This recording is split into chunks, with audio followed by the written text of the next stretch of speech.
Hello, everybody. Thank you for tuning in to the Liberty Report. Dr. Paul is traveling today, so I will do my best to helm this ship. But thankfully, I'm not alone. I've got an expert to join me today for our program. Our program today is actually about the Section 702 FISA Court amendments. That may sound like a mouthful, but it's actually something that's very important and very simple to understand. To help us understand it, I've got Patrick Eddington joining us. Patrick is a policy analyst and expert in Homeland Security and Civil Liberties at the Cato Institute. Before that, he spent 10 years working on Capitol Hill for Representative Rush Holt, who was one of the better champions of civil liberties on the Hill, I have to say. He teaches at Georgetown in national security, and he was a military imagery analyst for the CIA from '88 to '96. So, Patrick, thank you so much for joining us today. It's my pleasure, Daniel. It's great to be with you. Great to have you. Now, here's the problem, of course, is that 702 is set to sunset at the end of the year. And if Congress does nothing to reauthorize, it will die. But they have done something. They've introduced the USA Liberty Act, which I don't know why they keep doing this, Patrick. Maybe you have an idea, but the Patriot Act was unpatriotic. They fixed it with the Freedom Act, which restricted our freedom, and now they're adding the Liberty Act, which the premise is that somehow liberty means giving up your right to privacy. I think Orwell is probably smiling or crying. But Patrick, if you can give us a little bit of a background on 702, what is it, what's it about, what's the history of it, and where are we now? Sure. It's really pretty straightforward. The whole mass spying effort started literally the day after 9/11, when then Director of NSA Michael Hayden began this program that we ultimately came to know as Stellar Wind. That was outed by the New York Times in December of 2005. And in that period between 2005 and 2008, the Congress wrestled with essentially how to take that program, which was completely illegal, completely violative of the Fourth Amendment, and somehow make it legal. So they, of course, went through a series of legislative contortions that gave us this thing called the Protect America Act, which simply took the illegal Stellar Wind program and gave it a legal blessing, if you will. Fortunately, that had an expiration date of about 6 months, and by early 2008, opponents of that legislation, including Dr. Paul and my former boss, Rush Holt in New Jersey, had managed to kill it. I mean, we actually had a victory there. And then we were sabotaged, not just by folks in the Republican leadership, but the ultimate villain in this drama, from my perspective, is then House Speaker Nancy Pelosi. She essentially cut a deal with the Blue Dog Democrats, led by Steny Hoyer of Maryland, to pass this monstrosity called the FISA Amendments Act in order to give them some political cover so they wouldn't be attacked for being, quote, soft on terror going into the 2008 election cycle. And the problem ultimately was this legislation left intact and made semi-permanent, essentially, this mass surveillance regime. Now, proponents of it said, look, what we're going to do specifically through this Section 702 is allow the government to go and get the communications of foreign nationals who are potentially a threat to the United States. That sounds fine on the surface, right? Mm-hmm. The problem is, in doing so, they wind up sweeping up the communications of a huge number of Americans. In my judgment, it's been at least in the hundreds of thousands on a yearly basis. It may well be even higher than that. The Director of National Intelligence has refused to make that number public. And one of the problems with this legislation that's been proposed now by Mr. Goodlatte of Virginia, Mr. Sensenbrenner of Wisconsin, Mr. Conyers of Michigan, and Sheila Jackson Lee of Texas, is that it would give the DNI an out to basically not produce that number. But that's not the biggest problem with this bill. The biggest problem with this bill is it allows the government to continue to maintain my data, your data, anybody's data who has contacted by phone or through the email or text message folks overseas, essentially for at least 90 days. And there's a waiver requirement that would allow them, to keep it on an individualized basis for basically an indefinite period of time. So as I like to say, oftentimes in Washington, this is a perfect example of let's not but say we did. They're trying to say that they're reforming these surveillance authorities, but at the end of the day, this bill is a sham. So the idea that 702 will expire at the end of the year, 702 enables them to mass collect our communications if we happen to be communicating with someone overseas. What would happen if nothing happened? What would happen if they didn't do anything? You know, the claim is, of course, it would be the end of the world.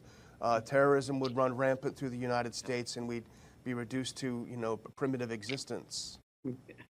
Well, it's important to remember that these mass surveillance programs, whether we talk Stellar Wind or the Section 215 Patriot Act program, commonly referred to as either the business records section or the library provision, both of those programs were complete failures.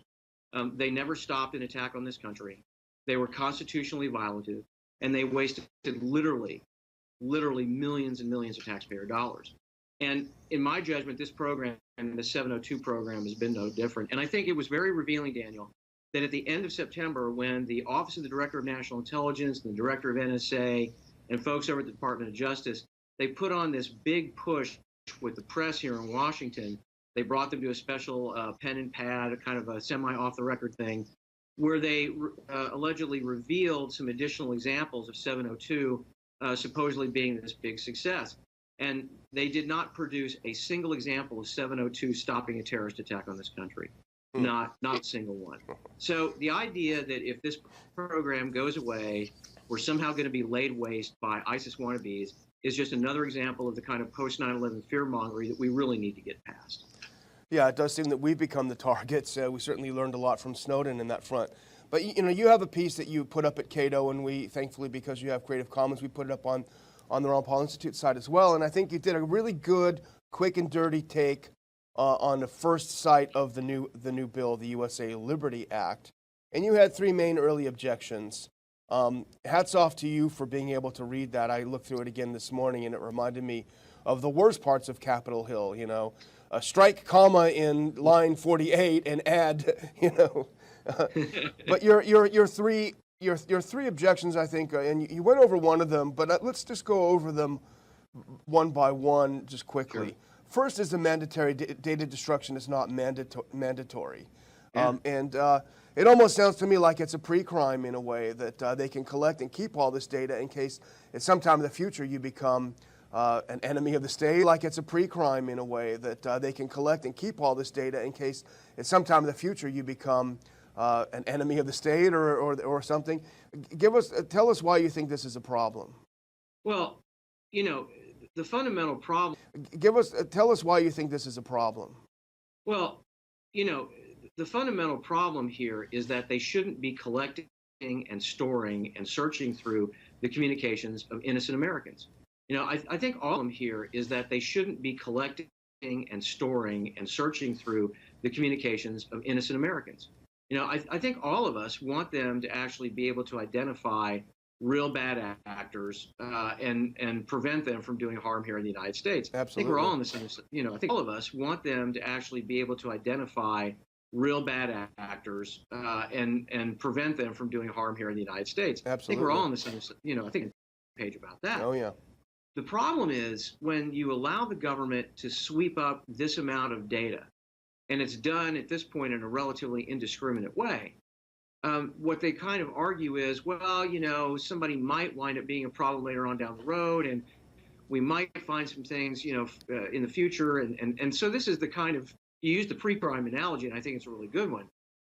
It's a presumption that people are guilty until proven innocent, which, as you know, is a very Soviet way of kind of looking at things. So they have no business keeping my data, your data, anybody's data, who is not the actual subject of an authorized criminal investigation. They simply don't. And this legislation would allow them to continue to do that minimally for 90 days. And if they get a waiver from the DNI, and I don't care how specific they have to be, it's still just a paperwork exercise, right? Yeah. So there's no provision in here that says Congress can, in 15 days, you know, agree that you know, we're not going to allow you to do this. You know, there are no caveats like that in this legislation. So it really is just a paper exercise as far as I'm concerned. Now, Patrick, you used a word I think that's so apropos. You talked about the Soviet system. And of course, we know a lot about the gulags and the tortures and the horrors of totalitarian systems in general.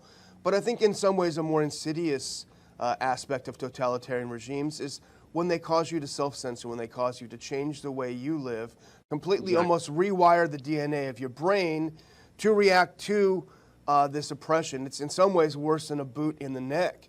And I think you've captured it there with that statement. It changes the way we think about our relationship to the government, of course. Yes. But you talk about oversight.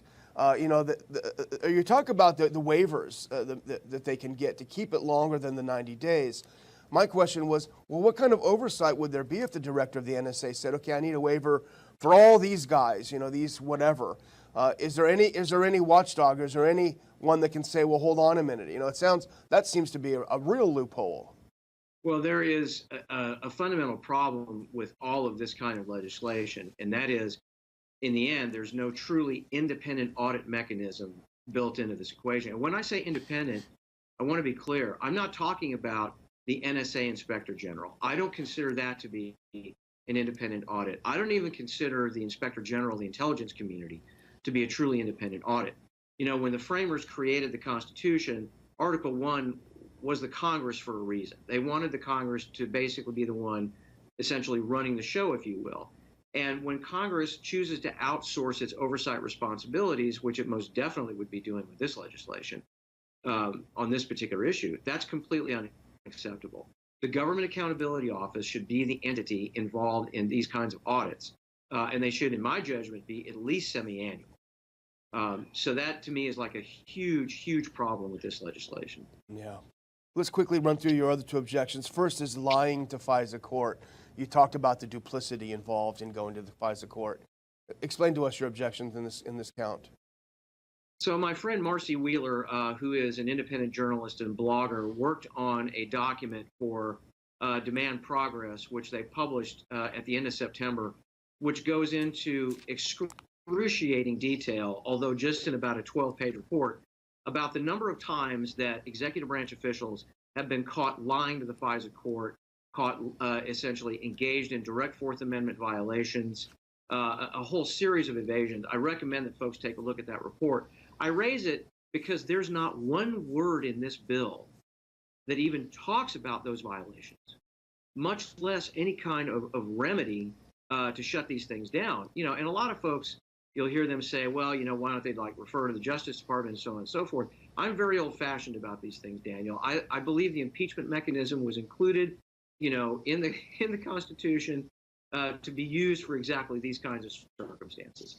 If folks are going to come from DOJ and NSA and lie to the FISA court, and then the court is not going to impose criminal sanctions, which they should in each and every one of these cases where these folks have been caught lying, then it seems to me that it's Congress's responsibility to identify the guilty executive branch officials and impeach them and remove them from office. And that is nowhere to be found. No kind of policing mechanism is to be found in this legislation. Otherwise, we're just a banana republic, if they can do this.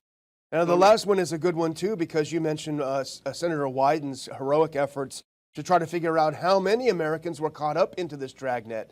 And so you call this hiding the real numbers. We have no idea how big the program is, right? Well, we have no idea, number one, how big the program is. We also have no idea about the totality of the communications that have been captured. My own ballpark estimate is that it's in the millions. Wow. Over the course of the life of this program. And the idea that they're allowed to suck this data up and put it on government servers and then go through and search it anytime they bloody well want to, which is pretty much what they're able to do now, is completely unacceptable. It's also unacceptable because, as we all know, we live in the age of cyber attacks, right? Mm-hmm. So all of our personal data is vulnerable sitting on IRS servers. It's vulnerable sitting on NSA servers. And they've proven they can't protect this data, right? They've had a huge number of breaches, DOE breaches, the OPM breaches. A lot of these tools that my former employer, the CIA, was using, have been leaked. So the idea that they are in any kind of position to safeguard data that they shouldn't have in the first place is laughable. It's just simply laughable. So Senator Wyden is to be commended, for trying to stay after this. But it's going to take a legislative baseball bat in order to get these folks to actually come clean. And give us a number. And of course, you and I know why they don't want that number out there. Oh, yeah. Because if the real number was out there, people would freak out. Mm-hmm. They would, it would be a public relations disaster for them. And it would only help to underscore the point that people like you and me and Dr. Paul and others, make all the the time that this is beyond out of control. This needs to be reined in, and folks at NSA and DOJ, they know that, and that's why they want to continue to hide the ball, so to speak. No, that's a great point. People would say, hey, hold on, I thought this was all about the terrorism. Why are you monitoring my Aunt Minnie or something, you know? But, you know, Patrick, you've got a great quote in this, and I'm going to basically almost end with this. I'm going to have one other point after this, but I want to read the quote because it's really very, very important. It should sink in. You said, it's important to remember that the underlying premise of the FISA Amendments Act and Patriot Act, that 9/11 happened because government didn't collect enough info on terrorists prior to the attacks, has been refuted by Congressional Joint Inquiry and the 9/11 Commission. So the whole underlying principle behind these is faulty. It is. It's been a lie from the very beginning. And it's amazing how successful folks in the executive branch and these national security entities have been at basically maintaining that lie. And unfortunately, as you and I both well know, they've had entirely too many de facto co-conspirators in multiple Congresses since 9/11. You know, I mean, Dr. Paul and Mr. Holt were oftentimes, you know, two voices seemingly in the wilderness, basically warning people, look, this is just a repeat of what we see in the past. But in the digital age, it becomes so much more problematic because when the government has the ability to collect this data, when they can use devices like stingrays, which are cell site simulators, when they can do all these other things to essentially track where you and I are at, they actually have the capacity to create a de facto digital gulag. Okay, they almost don't need to put you inside of a fence-secured compound to keep track of you with, you know, because they have all this technology and access to all this data. And that is truly dystopian, and it is completely antithetical to what the founders would have wanted. I'm confident that if the man who put their name on the Declaration of Independence were alive today and they saw this going on, they would already have organized a resistance to this. I mean, and we'd probably be in a very different place, quite frankly. But there's so much that's happened to our country, as you and Dr. Paul and others have talked about over the course, you know, the last, probably 100 years, where we simply, as a nation, have ceased to value freedom in so many ways. We've ceased to value liberty. And people continue to engage in this false dichotomy that, well, somehow there's this balancing act between security and liberty. But as you and I and Dr. Paul know, the founders understood that if you could not be safe from your own government, you could never be free, right? And that's exactly where we are today. And that's why this is such a critical inflection point in our history, and why, you know, ensuring that something like this is not allowed to continue is so incredibly important for anybody who cares about American liberty. Well, Patrick, a lot of people are going to listen to your last very eloquent couple of points, and they're going to be angry, and they're going to say, what the heck can we do? We're furious about this. We want to do something. You and I both spent a lot of time on the Hill. A lot of people say, hey, what's the point? It's not going to make any difference if I call my rep. My experience has been different. I don't know how it was in Mr. Holt's office.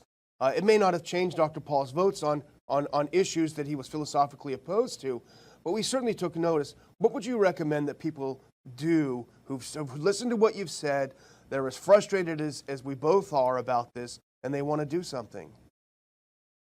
Well, I will say that, you know, from a Cato perspective, we can't take pro or con positions on legislation because of our IRS status. But I will say, us too, yeah, of course. Yeah, but I will say that, you know, as a former Hill staffer, I cannot emphasize enough just exactly how much of an effect it really can have to sit down directly with your member of Congress and make it explicitly clear to them that this is completely unacceptable to you. And frankly, you know, the larger the numbers that you ultimately come in with, the better off you are. And a lot of people, I know it's like, why should I bother to go to a town hall? I'll tell you something. If you take 10 or 15 like-minded people to a town hall, and you've got signs and placards and things of that nature, you're absolutely going to get press coverage. You're going to get their attention, and you're going to be able to put some pressure on them. And at the end of the day, that's what people need to know, because not enough folks at the end of the day are really speaking up about this and making enough of a fuss about this. And a lot of the politicians here in Washington, as you know, unless the phones are lighting up, unless the email box is clogged and all the rest of that, you know, they're going to go off and they're going to listen to DOJ and NSA, and it's like, well, that doesn't sound so bad. And of course, it's horrible, you know. So the more folks speak up, the more they're going to know that there may well be a political consequence down the road if they vote against liberty. Absolutely. And a lot of it's just educating your member. It does not necessarily say vote against this or vote against that or vote for this. It's educating them on the issues. And you've done a great job in your short piece and in the work that you do at Cato. You've done a great job to do that. And we're very happy that you're there doing good work. And I really want to thank you for joining us today and really making clear why we should pay attention to this legislation. My pleasure. Great to be with you. Thank you very much. And I also want to thank our audience for tuning into the Liberty Report today. Please come back soon.